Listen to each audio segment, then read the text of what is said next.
Bonsoir à tous, ce nouveau drame sur les routes du Jura. Tôt ce matin, un jeune homme de 26 ans a fait une embardée en voiture sur la route du lac aux Rousses vers 6h30. Son véhicule est venu percuter un arbre. Le choc a tué le conducteur sur le coup. C'est le deuxième accident mortel en quelques jours aux Rousses. Un sexagénaire avait déjà perdu la vie samedi près du golfe du Rochat. Prenez vos dispositions demain matin. Une opération escargot des entreprises de BTP est organisée dans le Jura, notamment du côté de Dole et Lons-le-Saunier. Les artisans comptent occuper 4 à 5 ronds-points, notamment dans la cité lédonienne.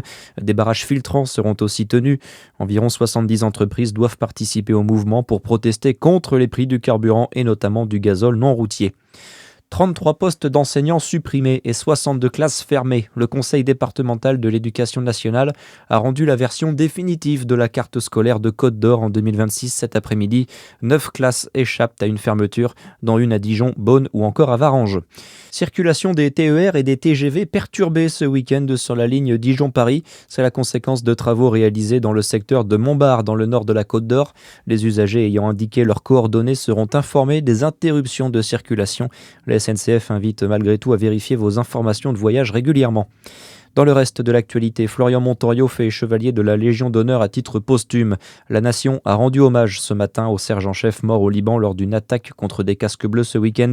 La cérémonie a eu lieu à Montauban où évoluait Florian Montorio au sein du 17e régiment du génie parachutiste. En Iran, Donald Trump ordonne d'abattre et tuer les navires poseurs de mines dans le détroit d'Ormuz. Nos bateaux démineurs sont en train de débarrasser le détroit en ce moment, prévient le président américain sur son réseau social Truth Social. Plus tôt, le ministère de la Défense américain a annoncé avoir abordé un navire sous sanction transportant du pétrole iranien. Les inscriptions se sont ouvertes hier. Le Vélo Tour revient à Dijon. Il fête ses 20 ans en 2026. L'occasion de découvrir des lieux insolites à vélo et de nous dégourdir les jambes pendant environ 2-3 heures, Lina Sidi Moussa. Oui, et c'est là toute la spécificité de cette 20e édition.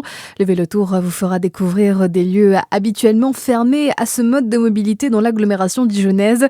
Pour l'heure, la dizaine de lieux visités n'a pas encore été dévoilée. Les participants pourront s'attendre à quelques clins d'œil aux éditions précédentes. En tout cas, le départ et le retour se feront au château de Pouilly à Dijon.